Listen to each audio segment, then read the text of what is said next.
Welcome to Channel AMEC, your insight to the Australian visa system.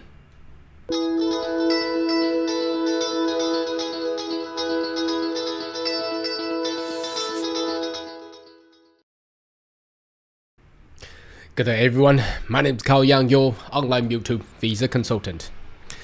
Are you interested about migrate to Australia? Why don't you consider to subscribe to my channel and turn on the bell on the side, so once we have all the updates and news, be the first getting all the insight. Now, have you been fed enough with all this stuff about housing crisis and things? Now, Mr. Dick Smith coming back again. Now, why did I say coming back? Because he raised the same similar issues years ago. Now, obviously, the media is calling Mr. Dick Smith an entrepreneur. Well, I don't know if you still notice there has been a computer shop called Dick Smith selling all the computers. I'm not too sure how many branches are still out there nowadays, but look, this guy, come on. Anyway, let's have a look. You probably have seen the news article and the interview that had recently taken place. So I'll play a little bit of what he said during the interview, and I also wanted to rewind us all back a couple years back to see what the issues that whatever the topic that he actually raised, whether or not it's actually the fact. So basically, Dick Smith is saying that the migration is the root cause of all the issues and problems, and we need to cut the migration, he said, down to about 75,000. Not too sure how that's going to be sustainable for the entire country. But anyhow, let's have a look. Let's go back a little bit, probably 6 years back. Now, back then, have a look at this. You can actually search this on the website yourself. So this is, when is this? This is back how long ago? 6 years. Look at this, 6 years old. This is back in 2017, and this is Mr. Dick Smith. So the title reads "Small Crowd Turned Out as Pitchfork," brandishing Dick Smith's campaign for small Australia and how small should Australia be. And obviously he's a millionaire, and whatever you actually see, as you may pick the similarity of what they had trying to say. And if you search on the wording congestion, you probably can find that somewhere here. You go, okay. You see, Smith spoke very real issue, economic anxiety, house prices, again, don't be familiar with this, well, and congestions. Now, interestingly, they no longer raise congestion as an issue to actually marks on the migrant issues nowadays. Why? Well, because we have actually been through a pandemic where the former Prime Minister, Scott Morrison, asked all the migrants to go home. And guess what? Was the congestion still there? Yes, of course, congestion still happening whilst all the migrants had returned home during pandemic in Sydney and in Melbourne. So, congestion wasn't really caused by the migrants. Anyway, a couple other news as well. This is 5 years ago. Populist drum beats wrong number drive out migration debate. Again, if you search on the keyword congestion, you can see it everywhere. It's talking about, and this is actually raised by one of the issues raised by Dick Smith as well. And another one from, this is University of Melbourne. Same thing. If you search for the keyword congestion, again, it comes out. So that was the key issue that Mr. Dick Smith raised 5-6 years ago. Now he's back. He's back and talking about smaller Australia. Why don't we have a look what he actually said a couple of days ago? Reduce its immigration intake. The figure should be about 75,000 a year. No, but here's the problem: we're not a manufacturing country like China. Okay. We actually make our money exporting minerals and primary industry. And a good example of a country with a small population is Norway. It has 5 million population. It's similar to Australia. It makes its money not from manufacturing, but from selling oil and gas, just as we sell minerals.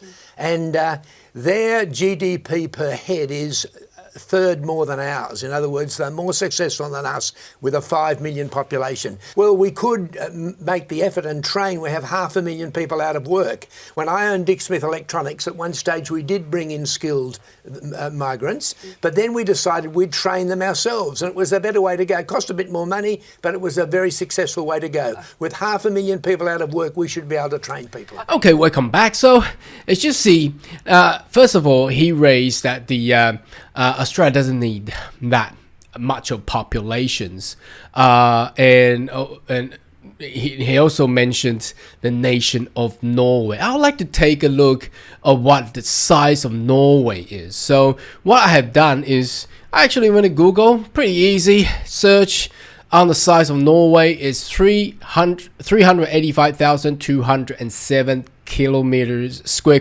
kilometers. Now compared to Australia, this is the size of Australia, 7.688 million. Okay, and now let's put that into perspective. So if I put in the calculator, now here we go. Australia is actually 23 times of the size of Norway. Now Norway, you must guess the population in Norway then. Okay, now Norway population is 5.4 million. That's 2021. But if we times by 23 times, that's going to be more than 100 million required to be in Australia. So I'm not too sure whether Mr. Dick Smith actually done his numbers right. But comparing with Norway, it's such a smaller country compared to the size of Australia. And you're talking about we need a smaller populations. I'm not too sure what he's trying to say. But anyhow, he also raised the issue that Australia is not a manufacturing country. Well, do you want to be a manufacturing country? I mean, after pandemic even, look at what happened. All the inflations. Now, why is the inflation there? Because Australia has, and a lot of Western country, in fact, has been relying on manufacturing elsewhere.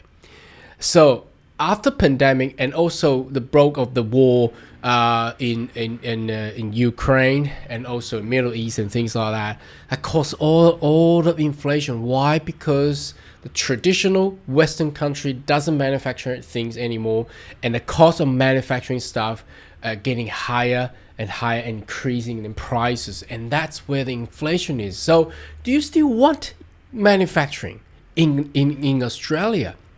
That's another thing. Now, talking about primary production again. Now, primary productions, Dick Smith raised that the Australia only relies on primary production or the agricultural stuff, mining and things. That's it. Is that what you believe as well? Well, if that's so, do we still need migrant workers in the primary production sectors? Now, in fact, 3 years ago, that's during pandemic. What happened? Proof again.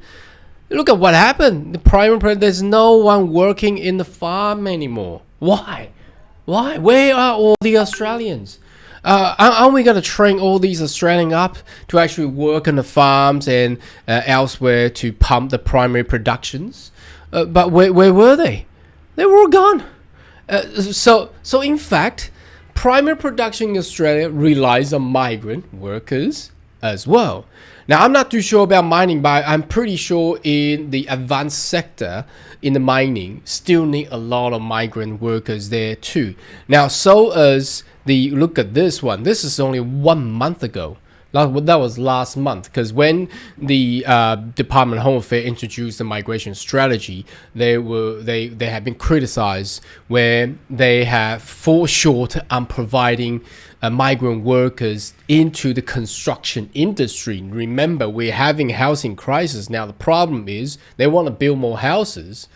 There's no one enough actually to build the houses in Australia too. So, do we still need migrant? Do we still need migrant workers? I'm not too sure if Dick Smith has actually done enough survey and analyst and all the studies enough. And if we're looking ahead, this is 2024. We're looking at new clean energy, whether it's going to be nuclear or it's going to be green energy, for example, hydrogens or wind turbines, solar, and things of whichever the technology. Now, does Australia have enough skilled workers to actually fill in those roles? I put a doubt on that one there. Okay, what about looking into the defense sector? Now, does Australia have the capability to manufacture those things? I'm not too sure. So do you want to bring those capability in-house in Australia? Well, you need skilled workers as well. I don't think domestically you can actually source those ones. Now, another one is the advanced manufacturing and also all the AI, biotech. Does Australia have all those skilled workers around? Question mark. Anyway, should you have more question, query, more than welcome to leave comment right down below. And I'll see you next video. Goodbye.